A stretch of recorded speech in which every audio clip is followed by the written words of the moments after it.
President Mohammad Nasheed reaffirms the government's continued commitment to providing permanent shelter for the remaining tsunami-displaced persons. Speaking in his weekly radio address as the country prepares to mark the 6th anniversary of the devastating Asian tsunami, the president said the government's goal is to find better alternatives for all needy people in the country. In his address, the president updated that except 50 houses, the rest were at different stages of completion, while funds for the remaining 50 houses were included in the 2011 budget. Maldives has been marking the 26th of December as the National Unity Day to commemorate the unprecedented national response following the 2004 tsunami. This year's programs, which are jointly organized by the National Disaster Management Center, UNDP, the Maldivian Red Crescent, include a observing moment of silence throughout the country.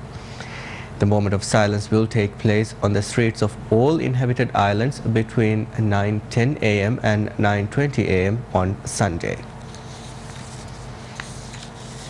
Minister of Home Affairs Hassan Affif denies reports of government's involvement in the events that led to the resignation of State Minister of Islamic Affairs. Mohammad Shahim Ali Said filed his resignation following an anti-government protest held near the President's office, which allegedly was organized with Shahim's involvement. The protest was held over claims that the government has planned to close down Arabiya School. Home Minister Hassan Affif said that Shahim was not forced out of his post and that the government had no influence in his decision to resign. However, Affif said that he questioned Shahim regarding the investigation and regarding the involvement in the protest following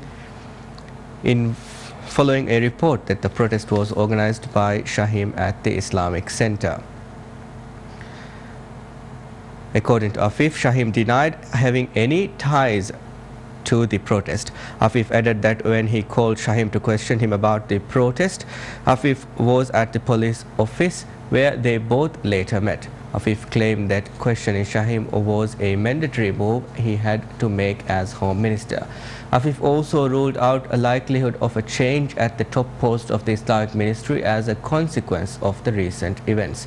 Shahim has not spoken to media since his resignation. President Mohammad Nasheed has now replaced Shahim as the State Minister of Islamic Affairs, with Sheikh Hussein Rashid Ahmad to the post, who was formerly as the State Minister of Home Affairs. President Nasheed reiterates the importance of decentralization and the local governance for development. Speaking at a rally held last night at Diddu Ha Alif Atoll, President Mohammad Nasheed repeated his messages to the people on the importance of decentralization and local governance for development. He said local councils, which are to be elected in February, would be an important impetus for greater public participation in the government's decision-making. President Nasheed said the government would also take the responsibility of making local councils more self-reliant and self-sufficient. In his speech, the president also gave an update of developmental projects and briefed on planned projects for the island. The president is currently on a tour of the Northern Islands. President Nasheed says the 2011 budget will be implemented to support decentralization in the country. Speaking to the people of Omandu during his trip to Tha Atoll last week, the president said the government hoped that with decentralization, local level participation in the implementation of development projects would increase. The president reiterated to achieve development, one of the prerequisites was to establish a governance system that paves way for development. Later in the day, President visited Kimbidu. In his address to the people of Kimbidu, the president repeated his messages on decentralization and 2011 budget. The president also gave an update on development projects underway and those planned for the island. President Mohammad Nasheed also visited Kandudu, Wandu and Hirilandu and met with the people. At each island, the president's remarks to the people were mainly on the government's commitment, decentralization and delegating more powers to the people. The president stated that proper development could not be achieved unless the people at local levels are able to participate in the processes of developing their islands. He stressed that this was one of the reasons why government advocated decentralized administration in the country, adding government wanted to make local councils more self-reliant and self-sufficient. In his remarks to the people of three islands, President also spoke on the 2011 budget. He said budget allocation for the atolls and administrative regions would be different compared to the previous years. The President said a main objective of the budget was to create more jobs, help private sector to expand. President Mohammad Nasheed also visited Wemandu and met with the people of the island on the last leg of his trip to Thai Atoll on Wednesday. The President spoke on government's policies for decentralization and delegating more powers to the people. He also briefed on the 2011 budget. The President said budget allocation will enable greater participation at local levels in implementing developmental projects. The President returned to Male after concluding his Thai tour last night. Angry parents and supporters of Arabia School rallied today in Male protesting against the government's decision to relocate Arabia School. This rally was joined by Adalat Party and politicians from opposition parties. Demonstrators expressed anger over the government's decision to relocate Arabia premises. They claimed that the new land allocated to move Arabia School is smaller and called the government to reconsider their decision.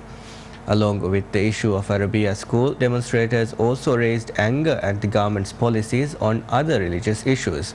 They also called for the resignation of Education Minister if the relocation of Arabia is not stopped. During the rally, demonstrators stopped near the compound of Arabia School, where the Center for Continuing Education is currently managed. Some demonstrators vandalized a board at the gate of the premises which carried the name Center for Continuing Education. Some angry demonstrators also attacked a vehicle used by the crew of MNBC-1 covering the rally. They called the crew members infidel and warned them to leave. Those demonstrators were later calmed down by the organizers of the rally. A similar demonstration took near the President's office on Thursday over the same issue. During today's rally, demonstrators accused the brutal force used against the parents of Arabia who protested near the President's office yesterday. Before concluding the rally at the outskirts near the artificial beach, some political leaders and religious figures addressed the crowd, speaking to the demonstrators. Mohammed Shahim Ali, who resigned on Thursday from the post of State Minister of Islamic Affairs, claimed that the rally had no political motive. However, he warned if the government turns down their calls, they would hold such rallies nationwide and vowed to continue demonstrations until the government resolves the issue. Last month, the government published the first carbon audit of the country. This was a major step towards the country's goal to become carbon neutral by 2020. The Maldives carbon audit includes detailed analysis of the country's greenhouse gas emissions for 2009, projected emissions for 2020 under a business-as-usual scenario, and key areas where the Maldives can slash its greenhouse gas emissions. In 2009, the equivalent of 1.3 million tons of carbon dioxide was emitted by the Maldives. This figure corresponds to the combustion of diesel fuel oil for power generation, 15% in the 200 inhabited islands and 97 resorts. Domestic transportations 22%, the emissions from the fishing industry is 13% and waste treatment is 15%. In relation to the number of inhabitants, 310,000 in the Maldives, these emissions corresponding to 4.1 tons of carbon dioxide per individual. By way of comparison, India records 1.7 tons of carbon dioxide per person per year. China 5.5 tons of carbon dioxide. To achieve the goal of carbon neutrality by 2020, B-Citizen recommends implementing actions in the following fields: energy efficiency, that is reducing current consumption by means of appropriate equipment, solar air conditioners, thermal insulations, efficient domestic appliances. Renewable energy forms, that is solar, wind, biomass, marine energies.